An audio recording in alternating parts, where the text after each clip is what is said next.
Assalamualaikum warahmatullahi wabarakatuh. Halo kawan-kawan. Oke, kali ini kita akan bahas lagi nih menuju Pilpres 2024 sebab ada yang menarik kawan-kawan. Hari ini kita masih akan berbicara masalah survei. Ya, meskipun untuk mempercayai survei, saya kembali lagi di kalimat awal saya, mempercayai survei adalah 50-50 kawan-kawan. Ya, karena seperti yang saya katakan bahwa survei itu kita tidak tahu yang mendanai mereka siapa. Nah, ada yang menarik di wilayah ini kawan-kawan karena setelah kemudian Pak Anies menggandeng PKB atau Pak Anies menggandeng Caimin, elektabilitas dari berbagai survei itu mengatakan bahwa elektabilitas Pak Anies meningkat dan naik sehingga tak terbendung, dan bisa jadi elektabilitas Pak Anies ini bakalan mendominasi di Pulau Jawa itu dan bakal menggusur posisi Pak Ganjar dan Pak Prabowo. Ya, itu terlihat bahwa di bagian ini elektabilitas Anies Baswedan di Pulau Jawa naik dan bakal berpotensi salib Prabowo Ganjar kawan-kawan. Nah, bila hal ini terus meningkat, dukungan Pak Anies terus melaju tak terbendung, maka bisa saja Pak Anies akan memenangkan Pilpres 2024 hanya dengan satu putaran kawan-kawan. Terus menguat, Pak Anies berpotensi salib Pak Prabowo dan Pak Ganjar di Pulau Jawa. Ini yang saya pikir menjadi hal yang membuat para pendukung, para relawan Pak Ganjar ataupun Pak Ganjar sendiri dan Pak Prabowo itu tidak bisa tidur nyenyak karena sejauh ini apa yang telah Pak Anies dan Pak Muhaimin lakukan, konsolidasi mereka, kemudian beberapa pendeklarasian yang telah mereka dapatkan, maka bisa saja kemungkinan Pilpres kedepannya akan mereka menangkan. Coba kita bahas lebih dalam lagi kawan-kawan.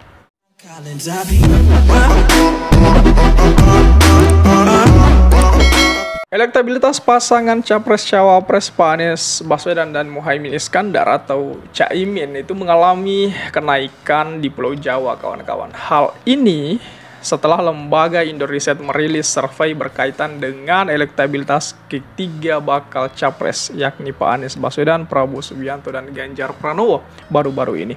Hasil survei menunjukkan elektabilitas Pak Anies Baswedan mengalami kenaikan. Meski begitu, survei yang dilakukan pada 11 hingga 18 September 2023 menggunakan metode multistage random sampling ini tetap menghasilkan jika Pak Prabowo menempati posisi pertama. Tapi kawan-kawan, dilansir dari ayojakarta.com dari YouTube Metro TV, elektabilitas Pak Anies mengalami kenaikan yang dari 22% menjadi 25% di bulan September. Dan ini katanya survei itu dilakukan pada tanggal 11 hingga 18 September kemarin kawan-kawan. Beda lagi nih minggu ini, berarti mungkin akan ada lagi peningkatan yang lebih besar di minggu ini kawan-kawan. Kenapa? Terlebih lagi semalam Pak Anies dan Caimin itu sudah ketemu dengan Rizik Syihab yang seperti kita ketahui adalah Pak Rizik Syihab juga pernah memimpin satu ormas yang besar namanya Front Pembela Islam atau FPI, dan saya pikir dengan bergabungnya Pak Rizik Syihab dalam kubu Pak Anies Baswedan dan Muhaimin Iskandar, maka akan ada dua ormas yang bergabung, dan bila kedua ormas itu bergabung, maka inilah yang kita harapkan bersama. Ada persatuan antar umat untuk memenangkan satu capres. Cawapresnya adalah berasal dari kalangan santri yang memang paham agama dan tingkat religiusnya itu tinggi daripada pilpres yang lainnya. Dan saya pikir inilah yang kemudian menjadi pertimbangan untuk orang-orang yang memilih presiden di 2024, bahwasanya memang Pak Anies dan Caimin tingkat religiusnya itu sudah tinggi dibanding calon yang hanya religius di iklan azan misalnya. Jadi saya pikir hal-hal semacam itu perlu kita pertimbangkan lebih dalam, perlu kita lihat lebih jauh lagi kawan-kawan. Ya, meskipun di dalam survei ini Pak Ganjar itu masih stagnan, tetapi di survei-survei yang lain terlihat jelas bahwasanya survei Pak Ganjar, elektabilitas Pak Ganjar khususnya di Jawa Tengah itu sudah mengalami penurunan di bagian itu. Kenapa? Karena Nahdliyin di Jawa Tengah itu mulai bersatu door to door memenangkan untuk mempromosikan Pak Anies dan Caimin di 2024. Kemudian, sementara elektabilitasnya Pak Ganjar masih di posisi pertama, tetapi sejauh ini sudah mengalami penurunan kawan-kawan. Apa yang membuat menjadi penurunan? Karena kemarin sempat dekat dengan Pak Imin atau Gus Imin, tetapi setelah Gus Imin pindah ke Pak Anies, maka kemungkinan besar mungkin konstituennya Pak Caimin itu berpindah ke Pak Anies itu, yang tadinya mendukung Pak Prabowo sekarang mendukung Pak Anies Rashid Baswedan. Mungkin seperti itu pergeserannya kawan-kawan. Apakah masih banyak yang tertarik dengan magnet Pak Anies dan Caimin ini? Ya bisa jadi, besar kemungkinan masih banyak target-target yang mungkin mereka tarik ke depannya itu. Nah, meski Pak Anies Baswedan masih menempati posisi ketiga, bukan tidak mungkin perlahan dirinya akan terus naik dan menyalip capres lainnya.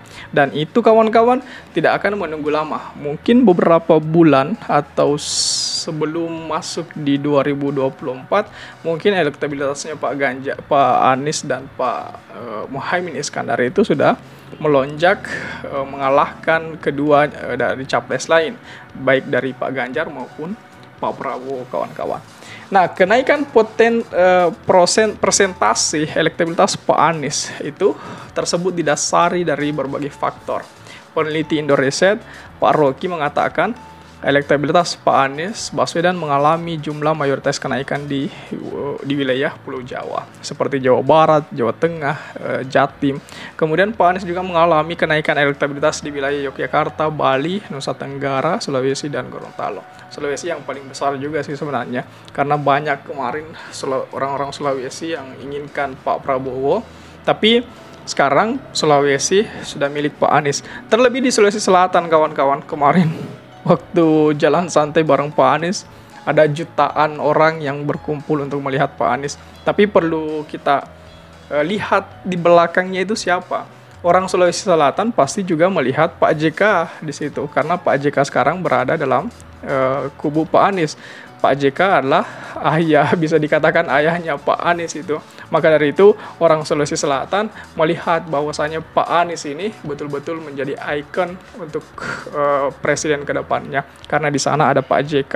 Ya, kami jujur dari Sulawesi itu, orang-orang Sulawesi memang selalu melihat bahwasanya tokohnya mereka itu adalah Pak JK itu. Yang dulunya kan B.J. Habibie, sekarang Pak JK. Nah, dimanapun Pak JK berada, maka disitulah orang Sulawesi juga berada. Saya pikir seperti itu kawan-kawan. Bagaimana tanggapan kawan-kawan mengenai hal ini? Coba tulis di kolom komentar. Oke, share juga video ini supaya banyak yang tahu informasi ini dan juga bisa ikut nimbrung di kolom komentar. Oke kawan-kawan, jadi saya pikir itu saja dulu. Terima kasih telah tiba di sini. Jangan lupa subscribe agar tidak ketinggalan pada video selanjutnya. Sekali lagi terima kasih dan wassalamualaikum warahmatullahi wabarakatuh.